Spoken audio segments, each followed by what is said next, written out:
안녕하세요. 저는 40대 직장인 여성입니다. 흔히 배은망덕하면 천벌을 받는다고 하죠.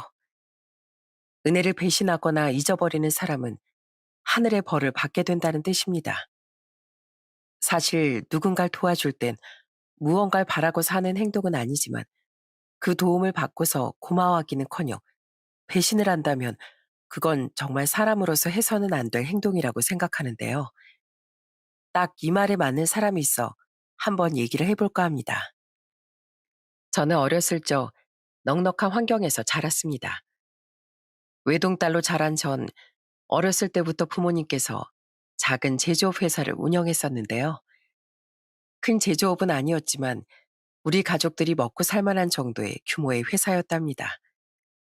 부모님께선 정말 부족한 거 없이 다 해주셨던 것 같아요. 먹고 싶은 거, 공부하고 싶다는 거, 또 생활하면서 필요하다고 하는 것들은 아낌없이 다 해주셨습니다. 그래서 항상 전 부모님께 감사하면서 살았어요. 물론 저에게 풍족하게 잘해주시는 것도 좋았지만 무엇보다 전 부모님을 항상 존경해 왔습니다. 그 이유는 부모님께서 항상 남을 생각하는 마음을 갖고 계셨기 때문이었어요. 그때 당시 저희 집이 2층짜리 집에 살았었는데 1층엔 저희 가족들이 살고 2층엔 세를 내줬어요. 그때 2층에 사시던 세입자가 바로 할머니와 할머니의 병든 아드님이셨죠. 부모님께선 월세 못 내셔도 오히려 더 도와줄 게 없는지 고민하셨을 정도로 인정 많고 배려심도 많으셨습니다. 저도 자라면서 이런 부모님의 행동이 궁금했을 때가 있었어요. 아무리 사업을 하면서 돈을 번다고는 하지만 엄청난 부자도 아니었는데 항상 그렇게 남들에게 베푸시는 부모님께 한 번은 여쭤본 적도 있었습니다. 엄마, 엄마 아빠는 왜 이렇게 남들 도와주는 거야? 당연히 우리 집에서 세를 들어 살면 돈을 받아야지. 왜 이렇게 도움을 주는 거야? 소라야, 네가 아직은 잘 모르겠지만 아빠도 엄마도 어렸을 적엔 다 가난했고 힘들었어. 엄마 아빠도 전에 새 살아본 적도 있고 남들한테 도움받으면서 살았어. 지금 이렇게 된 것도 다 다른 사람들이 많이 도와준 덕도 있지. 그러니까 이제 우리가 어느 정도 위치에 있으면 다른 사람들을 도울 줄도 알아야 하는 거야. 그래야 내가 행복한 거고 이 사람들도 행복한 거니까. 아무리 그래도 엄마 아빤 아무 보상도 없이 도와주는 거잖아. 너도 나중에 도움이 필요한 사람들 있으면 손 내밀어 봐. 네가 꼭 정말로 널 필요로 하는 사람들이 있다면 꼭 도우면서 살고 그게 사람 사는 세상이야. 그렇게 부모님께서 늘 남에게 베푸는 삶, 남을 배려하는 삶을 항상 알려주셨어요. 항상 이렇게 부모님이 교육을 시키시다 보니 저도 자라면서 어려운 사람이 있으면 당연히 돕게 되었죠. 한 번은 지하철에서 무거운 짐을 이고 지고 가는 할머니를 보게 되었어요. 거기엔 에스컬레이터도 없었고 높은 계단을 올라가야 했는데 그걸 보고 바로 몸이 향하더라고요. 할머니가 이고 가고 있는 물건을 건네받고 계단 위까지 할머니를 부축하며 도와드렸어요. 그렇게 했더니 할머니가 절 향해 환하게 웃어주며 등을 쓰다듬어 주시는데 정말 행복하더라고요. 아이고, 학생, 고마워. 안 그래도 짐도 무겁고 몸도 힘들어서 어찌 올라가나 했더니만 학생 덕분에 너무 편하게 왔어. 고마워. 아니에요, 할머니. 여기 근데 엘리베이터도 고장나고 에스컬레이터도 없어서 불편하시죠? 그러게. 항상 오던 길인데도 매번 올 때마다 참 힘드네. 하나 만들어주면 얼마나 좋을까 몰라. 오늘은 이렇게 착한 학생 만나가지고 편했어. 정말 고마워. 그때 정말 엄마가 하셨던 말처럼 어떠한 보상이 없더라도 그 자체만으로도 뿌듯하고 행복함을 느낄 수 있었습니다. 항상 남들을 도울 때면 늘 아쉬운 부분들이 있었어요. 계단을 오르내리던 할머니처럼 만약 거기에 에스컬레이터가 설치되었다면 노인분들도 편하게 오르내릴 수 있었을 텐데 하는 아쉬움이 있었죠. 그런 생각이 계속 들게 되면서 제 마음속엔 하나의 꿈이 자라나게 됐습니다. 바로 기자라는 꿈이었어요. 고등학교에 들어가면서 신문을 자주 읽었는데 사회 문제에 대해 누구보다 앞장서서 알려주는 직업이라는 생각이 들더라고요. 그래서 전 기자라는 꿈을 그때부터 꾸게 되었답니다. 그렇게 대학을 졸업하고 저는 기자가 될 수 있었어요. 오랫동안 꿈꿔왔던 직업이었기 때문에 첫 취재를 하던 날을 지금도 잊지 못한답니다. 특히나 사회 여러 가지 불법적인 행태에 대해 세상에 알린다는 것에 큰 자긍심을 가졌죠. 한 번은 제가 기자가 되고 1년도 되지 않았을 때였습니다. 한 조선 가정을 취재하러 나간 적이 있었는데 그 가정이 아이가 할아버지와 단둘이 사는 가정이었는데 아버지가 멀쩡히 살아있으면서 돈은 돈대로 잘 벌면서도 가족은 책임지지 않으니 할아버지와 아이가 제대로 된 복지를 받지 못했던 상황이었습니다. 취재차 집에 가보니 거의 쓰러지는 나무 판잣집에 창문은 다 깨져 비닐로 대충 씌워놓았는데 정말 열악한 환경이더라고요. 그런데 그때 취재를 하고 집으로 나서는 저에게 그 아이가 제 손에 쥐어준 게 있었습니다. 그건 바로 차갑게 식은 고구마였어요. 낮에 그 동네 복지관에서 군고구마를 나눠줬는데 그걸 먹지 않고 저한테 선물로 준 거였죠.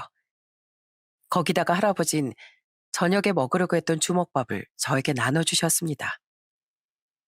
할아버지, 괜찮아요. 저 집에 가서 저녁 먹으면 돼요. 할아버지 드세요. 그리고 이거 군고구마도 있어요. 에휴, 그래도 우리 집까지 와서 고생했는데 내가 뭐 줄 건 없고 이거 가면서 먹어. 지금 저녁 때인데 이제 가서 밥 먹으려고 하면 너무 늦잖아. 우리 얘기 들어줘서 고마워. 신문에 낸다고 했지? 내가 그거 꼭 찾아서 볼게. 고마워. 제 손을 꼭 부여잡고 말하시는 할아버지 얼굴을 보고 정말 왈칵 눈물이 나올 뻔했습니다. 가난하지만 그분들은 더 남을 배려하시고 챙기시더라고요. 그런 모습에 정말 감동을 많이 받아 그때 정말 진심을 다해 칼럼 기사를 썼던 기억이 있어요. 그 후에 한 번 다시 찾아뵀을 때 덕분에 후원도 받고 손주 학원도 보낼 수 있게 됐다며 기뻐하시는 모습을 보면서 제가 하는 일이 정말 보람차고 사회에 보탬이 많이 되는 일이라는 걸 다시 한번 느꼈던 것 같습니다. 그땐 정말 열정적으로 일을 했어요.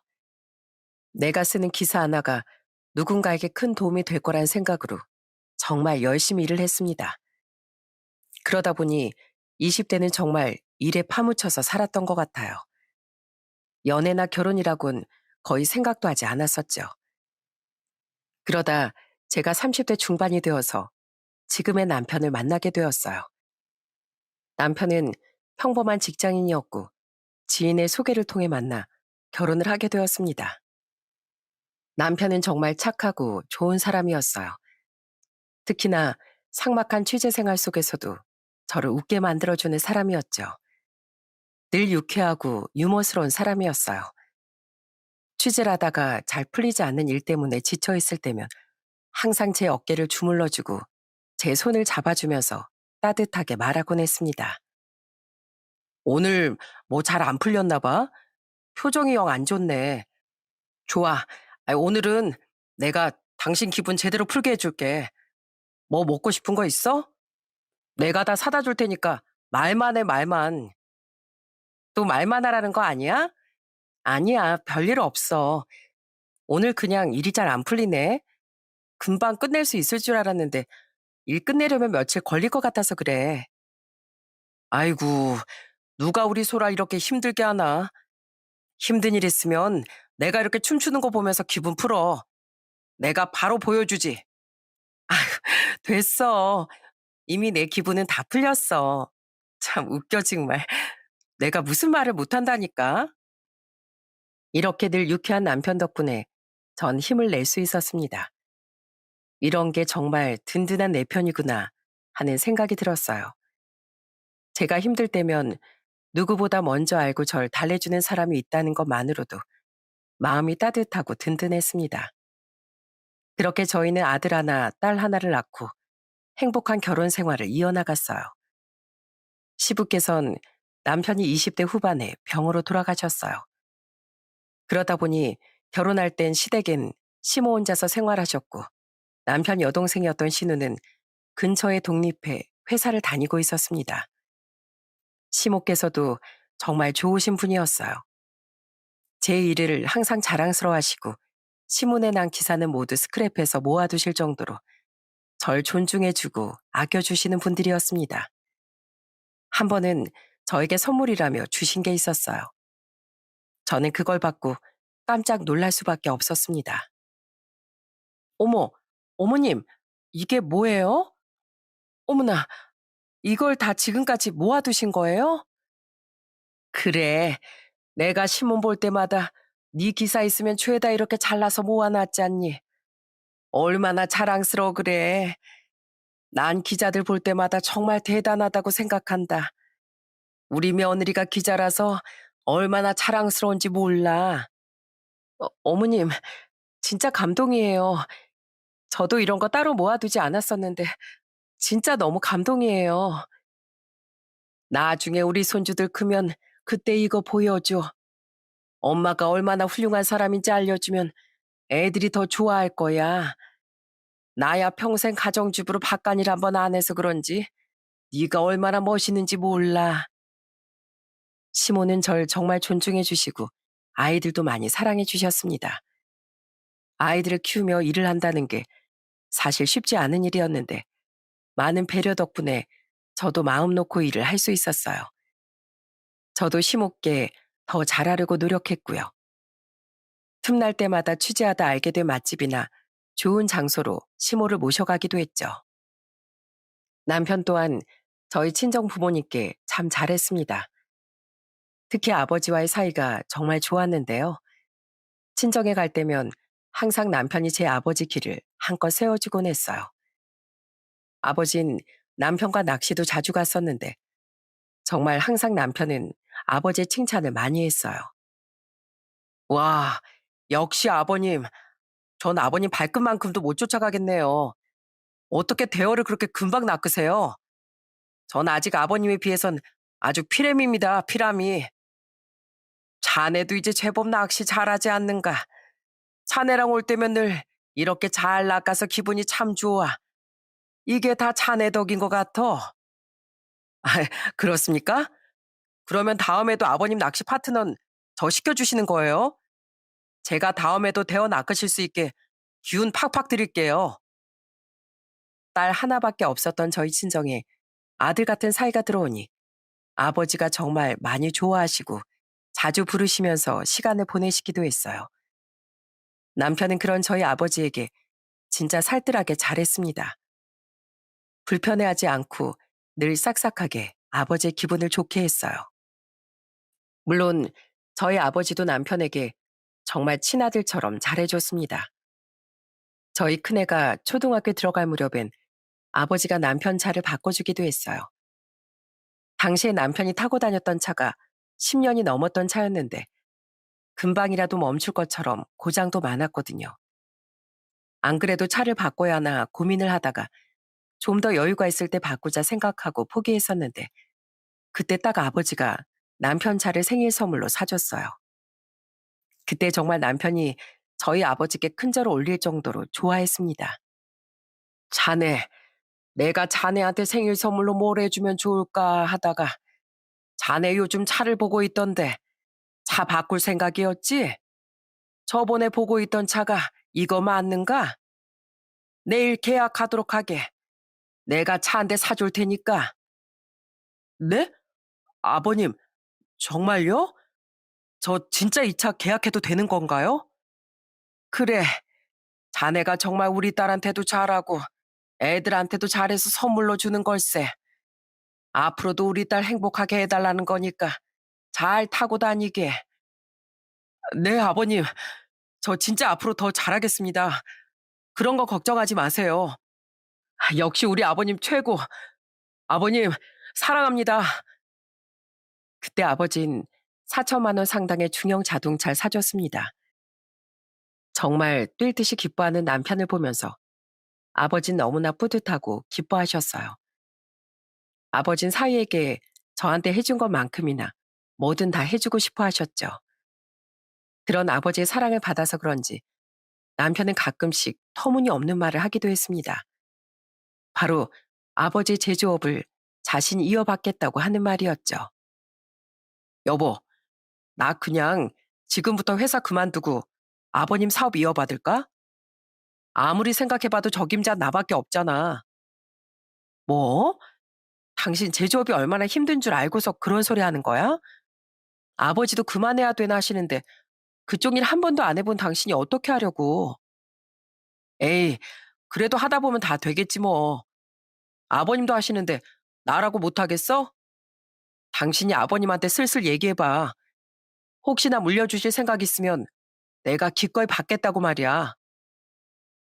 한 번도 아버지가 그런 말씀을 하신 적은 없었지만 남편은 김칫국이라도 마신 듯 종종 그런 소리를 할 때가 있었어요. 그럴 때면 농담하는 거냐며 웃으며 넘겨버렸지만 지금 생각해보면 웃을 만한 상황이 아니었던 것 같습니다. 그래도 제가 그냥 별 대꾸를 안 하니 언젠가부턴 그런 소리도 잘 하진 않더라고요. 그러다 결혼 14년 차가 되었을 때 저희 집안의 기둥이 뿌리째 뽑히는 일이 생기고 말았습니다.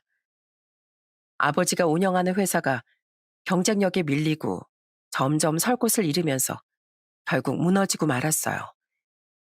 워낙 경기가 좋지 않다 보니까 저희 아버지 회사뿐 아니라 작은 제조업 회사들은 그때 당시 정말 도미노처럼 무너지기 시작했어요. 그래서 저희 아버지가 너무나 힘들어하고 고통스러워 하셨습니다. 그래도 아버진 직원들한테 월급이나 퇴직금 같은 건 어떻게든 주고 싶어 하셨어요.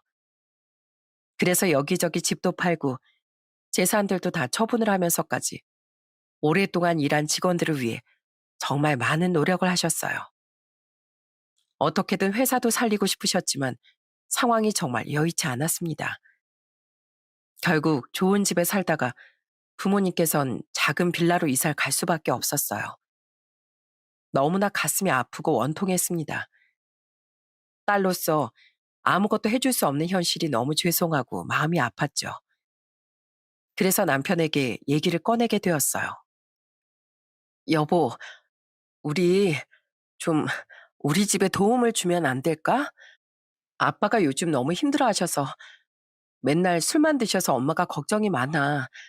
어떻게 안 될까? 아유, 우리가 지금 돈이 어딨어. 우리도 지금 애들이 2명인데 당신이랑 나랑 해서 벌어봤자 겨우 입에 풀칠만 하는데 돈이 어디 있냐고. 여보, 아무리 그래도 말을 그렇게 하면 안 되지. 우리 아빠가 그동안 당신한테 얼마나 잘했어. 그건 그거고 살 사람은 살아야 할 거 아니야. 그리고 장인 장모님은 노후 대비도 안 했대? 노후 자금도 아예 없는 거야? 왜 이렇게 자식들을 힘들게 하는 거야? 이렇게 말을 하는 남편을 보면서 전 말문이 막혔습니다. 어떻게 지금까지 아버지가 해줬던 건 생각도 안 하는지, 그런 말을 할 수가 있는지, 한 번도 부모님을 가지고 이렇게 말을 한 적이 없었는데, 이렇게 말을 하니까 너무 상처를 많이 받았어요. 그래서 전 그냥 제가 버는 돈으로 집을 도와주기로 결심했습니다. 제 돈으로 부모님께 용돈도 드리고 챙겨드리기도 했어요. 남편에겐 전혀 부담을 주고 싶지 않았습니다. 그리고 남편에겐 한 푼도 받고 싶지 않았어요. 전 그날의 상처가 정말 오랫동안 마음에 남더라고요. 남편도 그렇다고 저에게 따로 위로를 해주거나 친정을 챙기는 것도 아니라 제 서운함은 더더욱 커져갔습니다. 그렇게 서로 위태위태한 결혼 생활을 이어나가게 되었어요. 종종 친정에 가면 아버진 항상 술에 취한 모습만 보이셨습니다. 그런 모습을 볼 때면 가슴이 참 미어지는 듯 했어요. 누구보다 당당하고 씩씩하던 아버지셨는데 아무런 기력도 찾지 못하시고 내내 축 처져 있는 모습이 너무나 안타까웠습니다. 그래서 저는 어떻게든 아버지가 술을 드시지 않게 말리기도 했어요. 아버지, 술 좀 그만 드세요. 네? 이러다가 진짜 큰일 나요, 큰일 나. 아휴, 됐어. 다 필요 없어. 어떻게 내가 일군 회사인데 어떻게 이렇게 한순간에 무너져. 세상 만사 다 필요 없다. 아무리 노력해도 무너지면 다 끝이야, 끝. 아버지, 제발 술 좀 그만 드시고 기운 좀 차리세요. 제 말에도 아버진 기운을 내지 못하셨습니다. 자포자기하는 심정으로 항상 술만 따라 드셨죠. 엄만 그런 아버지 곁에서 술상부랴, 아버지 얘기 들어주시랴, 이래저래 계속 시달리셨습니다. 그러다 보니 엄마도 하루하루 야위어만 가셨어요.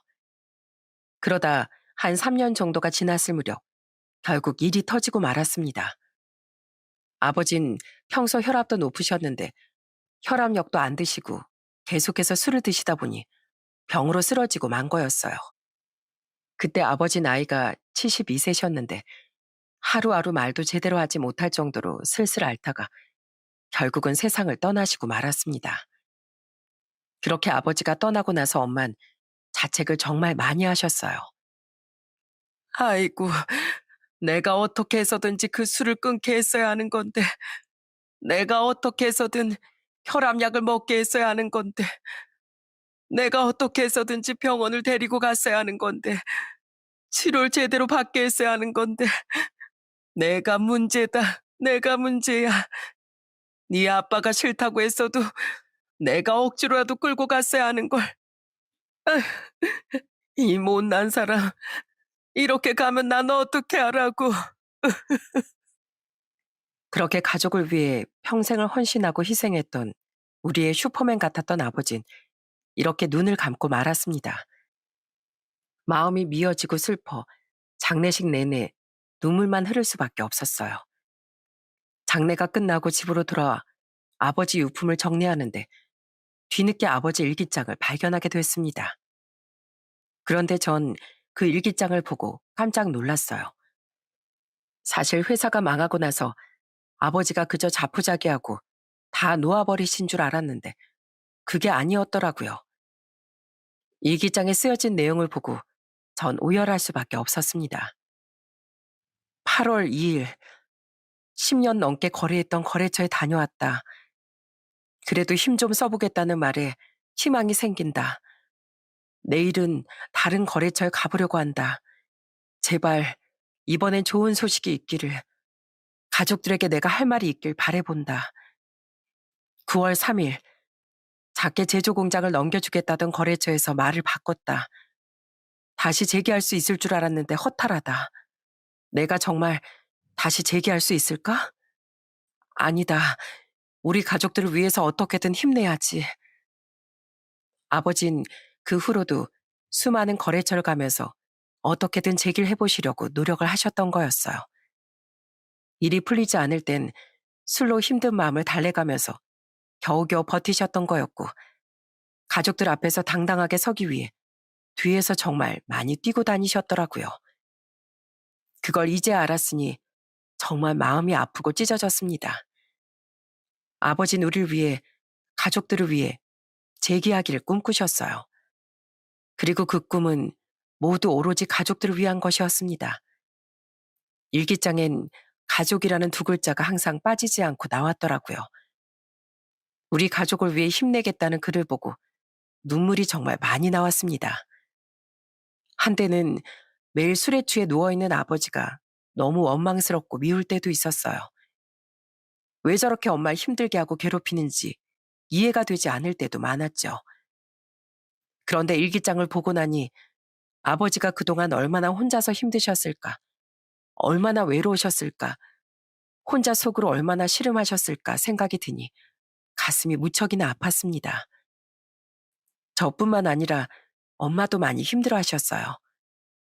엄마는 오랫동안 아버지를 잊지 못하시고 마음에서 보내지 못하셨죠. 그런 엄마를 위해 전 더 자주 엄마를 찾아뵙고 시간을 보내려고 노력을 많이 했어요. 한 번은 아버지와 자주 갔던 공원에 엄마와 함께 찾아간 적도 있었어요. 엄마, 기억나? 여기 우리 어렸을 때 아버지랑 자주 왔었잖아. 여기서 아버지랑 배드민턴도 치고 했었지.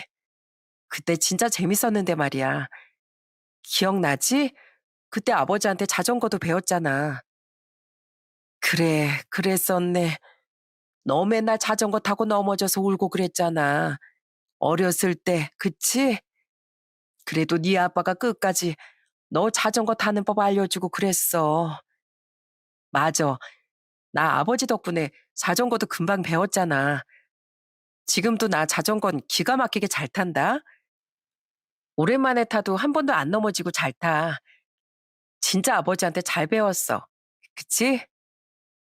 그렇게 아버지와의 추억을 회상하면서 엄마와 시간을 보내면 그나마 엄마의 마음이 조금씩 나아지는 듯 했습니다. 처음엔 아버지에 대한 얘기가 나오는 것조차 힘들어하고 슬퍼하시던 엄마도 나중엔 아버지에 대한 얘기를 많이 해주시더라고요. 그때 엄마 아빠의 신혼 얘기도 들었답니다. 엄마, 엄만 아빠가 첫사랑이야? 그래, 네 아버지가 엄마한텐 첫 남자였지. 엄마 나이 땐 그때 그 시댄 처음 만난 남자랑 그냥 평생 같이 살아야 되는 줄 알았어. 그래서 뭐 네 아버지가 첫사랑이지. 네 아버지가 미울 때도 많았고 꼴 보기 싫을 때도 얼마나 많았는데. 그래도 네 아버지처럼 성실하고 착하고 가족밖에 모르는 사람 없다.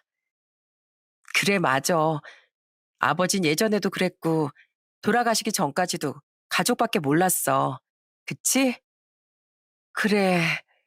서운하다가도 네 아버지 그런 모습 볼 때면 엄마의 서운함도 싹 사라지더라. 너희 아버지가 너를 또 얼마나 사랑했는지 아니? 그것만 기억해 주면 되는 거야. 엄마의 그 말은 지금도 가슴에 깊이 남아 생각을 할 때마다 눈물이 나곤 한답니다. 그렇게 전 엄마 시간을 많이 보내면서 놓지 못했던 아버지를 진정으로 마음에서 보내드릴 수 있었어요. 흐를 것 같지 않았던 시간이 점점 흐르고 아버지를 보내드린 지 벌써 1년이 지난 날이 돌아오게 됐습니다. 첫 기일이 다가오자 아버지가 잠들어 계시는 가족묘를 찾아가기로 했어요. 아버진 가족묘에 모셨는데 지방에 있어서 차로 2시간 정도 가야 했거든요. 그래서 미리 남편에게 이 얘기를 꺼내게 됐습니다. 여보, 아버지 첫 기일에 우리 산소에 가야지. 그래도 첫 기일인데 가서 아버지한테 인사드리고 와야지. 당신도 준비하고 있어. 알았지? 애들하고 같이 가자. 아니, 뭐 그 먼 데까지 언제 간다고 그래? 솔직히 말해서 뭐 아버님 우리한테 재산 한 푼이라도 남겨준 적 있어? 참, 진짜 사업 잘 됐을 때라도 우리한테 돈 한 푼이라도 남겨줬으면 내가 이러지도 않지. 아버님은 뭐하러 이렇게 사업 무리하게 하시다 쫄딱 망해서 재산 한 푼도 안 남겨주셨대? 뭐? 당신 그게 지금 할 소리야? 어떻게 그런 말을 해? 우리 아버지 첫 기일이야. 근데 어떻게 사이가 안 가? 다른 사람들은 단돈 1억이라도 물려줬다고 하는데. 아유, 몰라.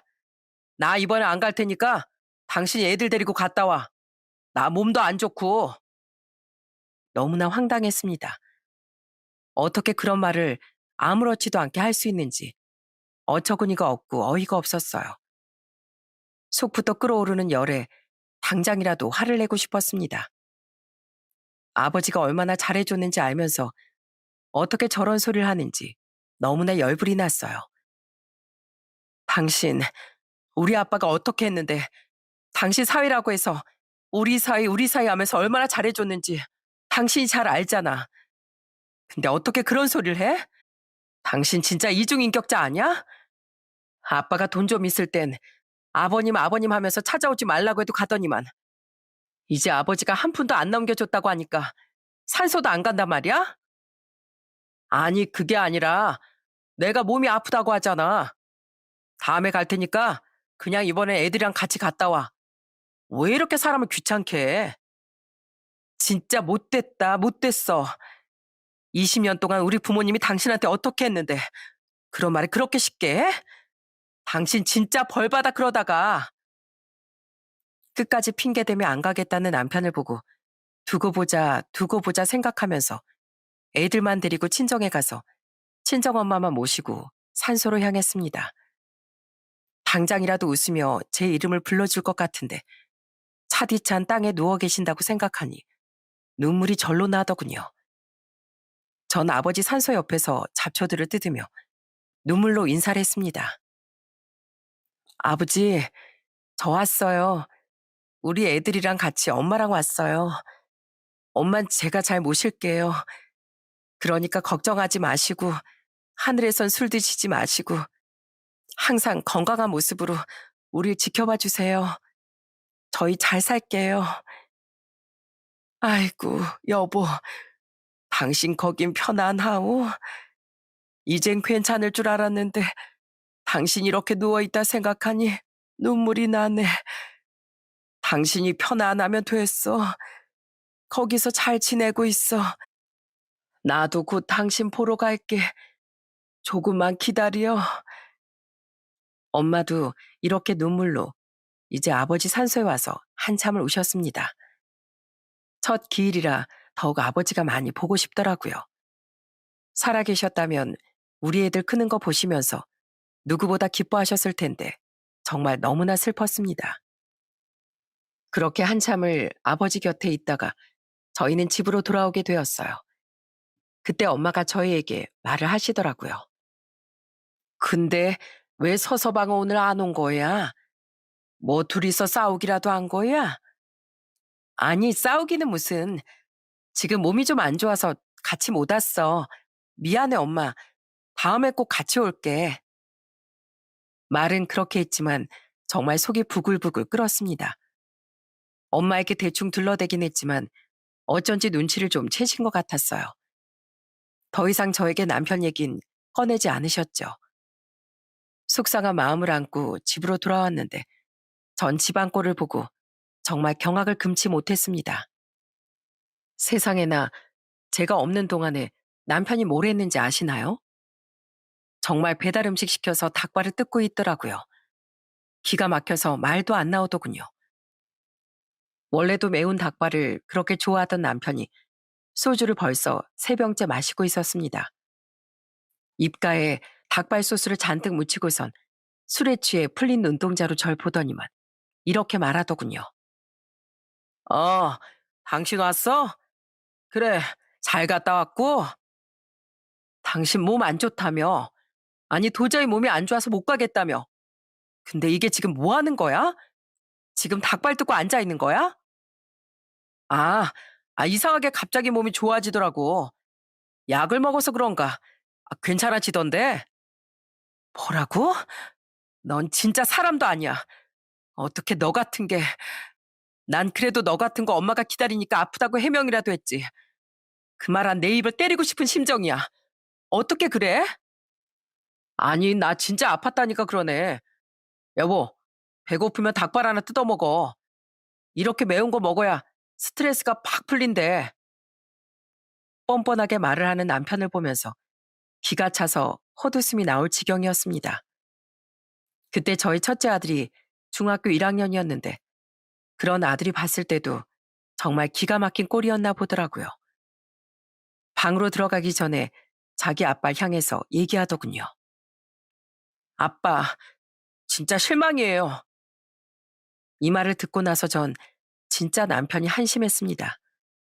중학교 1학년 그 어린 아들의 눈에도 아빠가 한심하기 그지없었으니 저런 말을 앞에서 했던 거예요.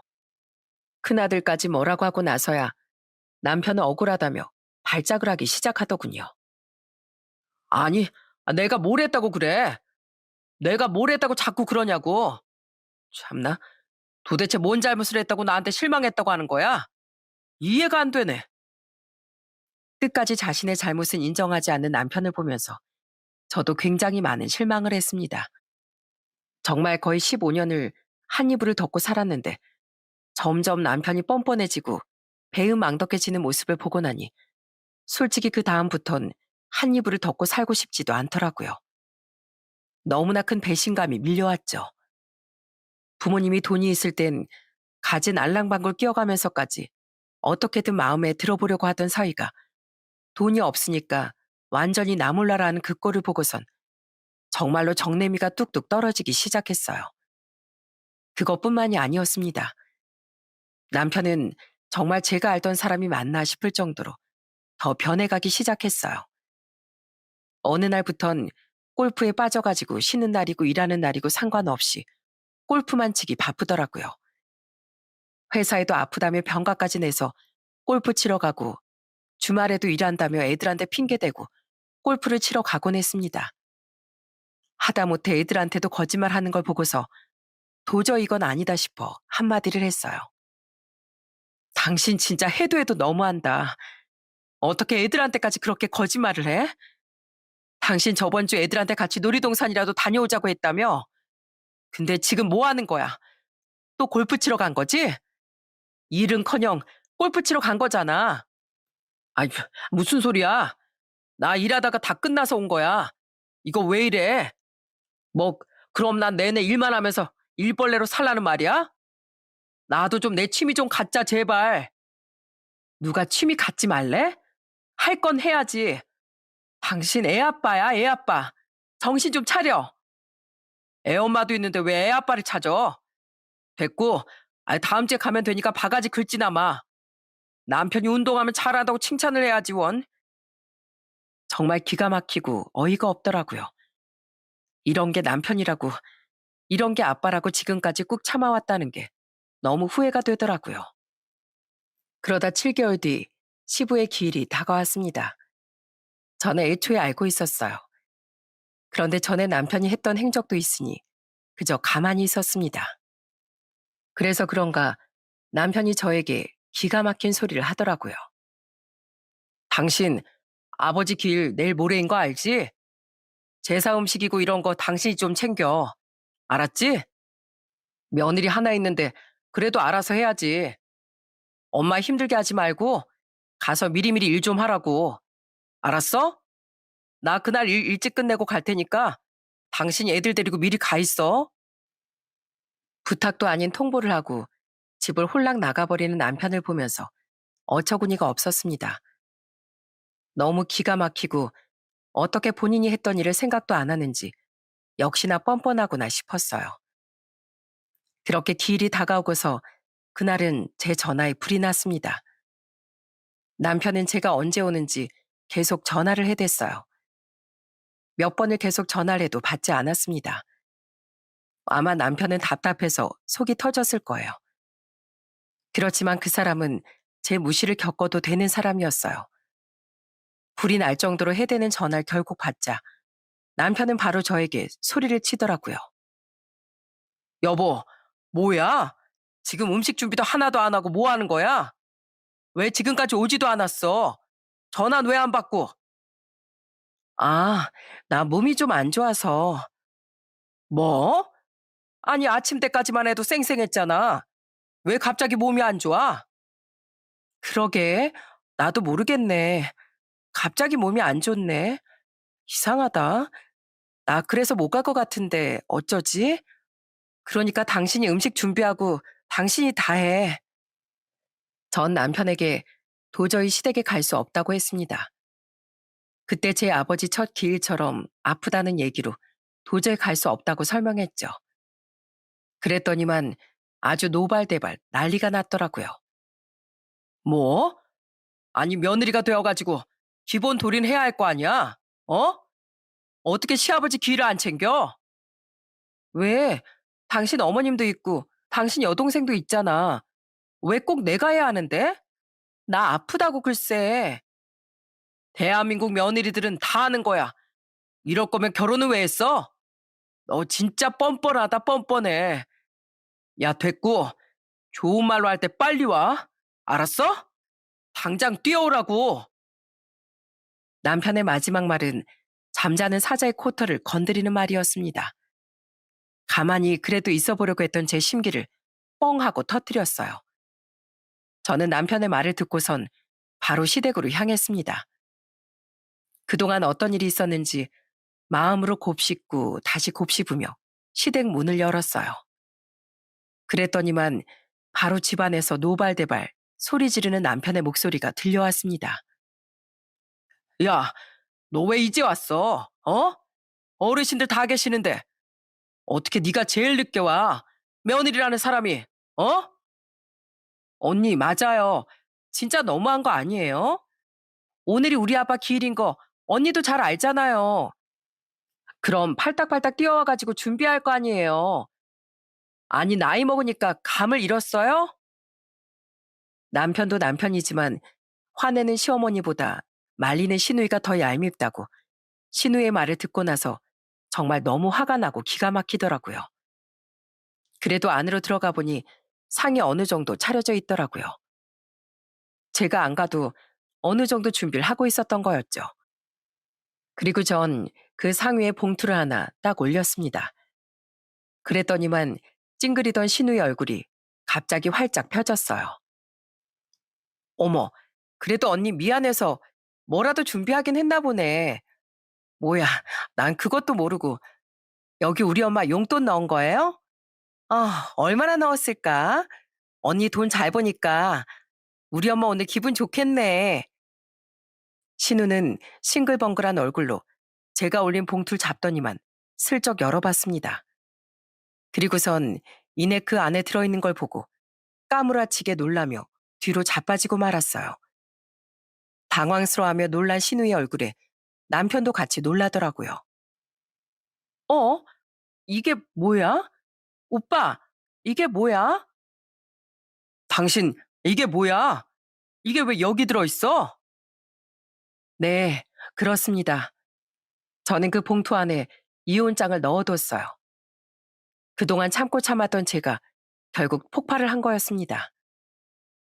어, 나 오늘 변호사 찾아가서 이혼 신청했어. 나 너랑 이혼하려고. 도저히 너 같은 놈이랑은 못 살겠다. 이렇게 저밖에 모르고 지 가족만 소중하고 남의 가정은 소중하다고 생각도 안 하는 사람이랑은 더 이상 한순간도 못 살아. 돈 없는 우리 친정은 그렇게 무시하고 막말하고 돈 있을 땐 아주 사랑꾼인 척, 효자 사위인 척 하더니만 그런 이중인격자랑 어떻게 사니? 그 안에 있던 모든 사람들이 뻥찐 채로 절 쳐다봤습니다. 남편은 당황스러웠는지 어버버하고 말도 제대로 못하더라고요. 그렇게 큰 소리 뻥뻥 치던 사람은 어디 갔는지 그 모습을 보면서 이제라도 이혼 결정을 내린 게 참 잘했구나 싶더라고요. 나 너랑 이혼하려고 그 소리 하려고 온 거야. 왜냐하면 오늘 다 모였으니까 내가 따로 연락할 필요 없잖아. 어머님, 저 이혼할게요. 아가씨, 아니, 야, 너 싹수 없는 애. 내가 결혼 생활하면서 너 싹수가 노래서 한번 손봐줄까 했는데 내가 많이 참은 줄 알아? 내 손이 아까워서 참은 거야. 언니, 언니 왜 그래요? 무섭게. 됐고, 나한테 언니라고 하지 마. 나 너 같은 개념 없는 동생 둔 적 없으니까. 제가 단호하게 얘기를 하니 그제서야 정신을 차렸는지 남편은 얼굴이 울그락불그락 변하기 시작했습니다. 그리고 시모도 제 손을 부여잡고 달래기 시작했어요. 아이고, 며느라, 왜 그러니? 대체 왜 그러는 거야? 어머님, 이제 이 방법밖에 없네요. 그러니까 전 이제 며느리 반납하겠습니다. 앞으로 잘 사시고 잘 지내세요. 마지막 인사드리러 왔어요. 아이고, 이게 도대체 무슨 일이다냐. 하필이면 우리 남편 길날 이렇게 초상을 당했네. 초상당했어. 당신 진짜 미쳤어? 아버지 길 챙기랬지. 누가 우리 초상 치르라고 했어? 지금 뭐 하는 거야? 제 이혼 통보에도 남편은 자기 잘못을 아는지 모르는지 끝까지 소리를 쳤습니다. 이 모든 게 다 자신이 만들어낸 일인데 제 탓을 하다니 기가 막히더라고요. 그러게, 네가 잘해야지. 어머님, 이 사람이 어떤 사람인지 아세요? 저희 아버지 첫 기일에 같이 산소 가자니까 자기 몸 아프다면서 안 갔어요. 그래놓고 갔다 오니까 닭발에 소주 처먹는 인간이 저 인간이에요. 뭐라고? 너 진짜 그랬냐? 너 사돈 길에 정말로 그랬어? 아니, 엄마 그게 아니라, 아니 진짜로 나 처음엔 아팠다고. 근데 갑자기 슬슬 몸이 좀 좋아져서, 그래서 술 마신 거야. 예끼 이놈아, 네가 인간이야? 어? 아무리 그래도 네가 그래서는 안 되지. 어떻게 그럴 수가 있어? 내가 널 그렇게 키웠어? 내가 그렇게 인간도 아닌 아들로 키웠냐고? 죄송합니다. 전 이만 가보겠습니다, 어머님. 그리고 당신 집은 알아서 챙겨가. 남편을 붙들고 소리치며 때리는 시모에게 전 인사라곤 바로 나와버렸습니다. 절 붙잡으려던 남편이 따라 나오지도 못하게 시모는 남편을 엄청 붙잡고선 소리를 치시더라고요. 그건 정말 당연한 일이었죠. 남편이 힘들고 어려울 때 저희 아버지가 내내 챙겨주시기도 하고 거기다 홀 시어머니라고 명절이고 생신이고 저희 부모님께서 살뜰하게 챙기셨거든요. 그걸 알고 있음에도 불구하고 자기 아들이 저렇게 뻔뻔하게 나왔다고 하니 기가 차고 화가 날 수밖에 없는 거죠. 그렇게 집으로 돌아오고서 얼마 뒤 남편은 저에게 연락을 해왔습니다. 여보, 내가 진짜 잘못했어. 제발 용서해줘. 내가 미쳤었나 봐. 여보? 나 여보 없거든. 넌 이제 혼자 그냥 살아. 혼자 그렇게 사는 게 좋으면 그렇게 살라고. 나 너 같은 남편 필요 없어. 여보, 제발 나 한 번만 용서해줘. 어? 됐고, 네 짐이나 얼른 가지고 가. 너랑 두 번 다시 사는 일은 없을 거니까 네 짐 챙기고 내 인생에서 좀 꺼져. 이혼하기 싫다며 애원하는 남편의 전화를 전 냉정하게 끊어버렸습니다. 그렇게 이혼장도 남편에게 보냈어요. 이혼 소송을 하면서 정말 남편은 뻔뻔하기 그지없더라고요. 자신은 잘못한 것도 없는데 억울하게 이혼 소송을 당한 거라며 주장을 했습니다. 그렇지만 법정에선 이런 주장이 통하지 않았어요. 남편이 그동안 어떤 행동을 했는지 통화 내역이며 메시지 내역까지 다 있는 마당에 잘못이 없다고 하는 게 말도 안 되는 일이었죠. 거기다가 애들도 아빠와는 살고 싶지 않다고 했습니다. 그렇게 저희는 이혼을 하게 되었어요. 애들 양육권은 제가 가지고 오게 되었고 재산 분할도 나눠서 가지고 왔습니다. 들어보니 시모는 남편이 다시 집으로 들어오니까 불효자식이랑은 살 수 없다며 쫓아냈다고 하더라고요. 저희에게도 버림받고 본가에서도 쫓겨나고 그렇게 처량한 신세가 된 남편은 저에게 애원하며 전화도 해왔습니다. 여보, 나 진짜 후회해. 내가 정말 잘못했어. 근데 우리 애들도 두 명이나 있잖아. 우리 애들을 생각해야지. 당신같이 착한 사람 이러면 어떡해. 내가 잘못했어. 내가 어떻게 하면 좋을까? 지금이라도 당장 장모님한테 가서 사과드릴까? 아니면 아버님 산소에 가서 내가 석고 대조할게. 됐고, 이미 버스 떠났어. 너 같은 사람이랑 한 입을 덮고 잔 세월이 아까워. 누가 너 같은 사람을 또 만날지 모르겠지만 어디 한번 이해해줄 여자 찾아봐. 평생 찾아도 없을 거야. 진작에 너랑 끝내야 할 걸. 다시 마주치지 말자. 여보, 여보, 제발 미안해. 우리 다시 시작하자. 여보, 미안해. 진짜 뻔뻔하고 구질구질하다 정말. 이중인격자랑 더 이상 살고 싶지 않고 다시 살 생각도 없으니까 제발 우리 인생에서 꺼져. 애원하는 남편의 말을 더 이상 듣고 싶지 않아 전 전화를 끊어버렸습니다. 지금도 남편은 울며 불며 후회한다고 하지만 전 절대 받아줄 생각이 없어요. 아이들도 마찬가지로 그렇게 자신들을 아끼고 사랑했던 할아버지를 그렇게 대했다는 것에 대해 아직도 아빠를 용서하지 못하고 있습니다. 지금은 전 친정엄마와 같이 살고 있어요. 처음엔 엄마도 많이 슬퍼하셨지만 지금은 오히려 손주들과 함께하는 시간이 너무나 행복하고 즐겁다며 좋아하신답니다. 얼마 전엔 다 같이 가족 사진도 찍었어요. 할머니, 이것 봐요. 우리 사진 진짜 잘 나왔죠? 할아버지가 보면 정말 좋아하셨을 텐데 나중에 할아버지 만나러 가면서 이거 가지고 가요. 그래. 아이고, 내 강아지들. 할아버지가 하늘에서 얼마나 기뻐하실까. 오늘 기분도 좋은데 밖에 나온 김에 짜장면 먹고 들어가자. 와, 진짜요? 할머니, 저 그럼 탕수육도 대짜로 시켜주세요. 그렇게 사랑하는 사람들과 소소한 행복을 누리며 행복하게 잘 살고 있습니다. 저희 엄마도 요즘엔 기운도 많이 차리시고 기분도 좋으신 것 같아요. 저희 아이들도 하루하루 즐겁게 잘 지내고 있고요. 앞으로도 이렇게 네 식구가 서로를 생각하며 행복하게 지내려고요. 전 이번 일로 배은망덕한 사람의 최후는 이렇게 처참하다는 걸 알게 됐습니다. 늘 곁에 있을 것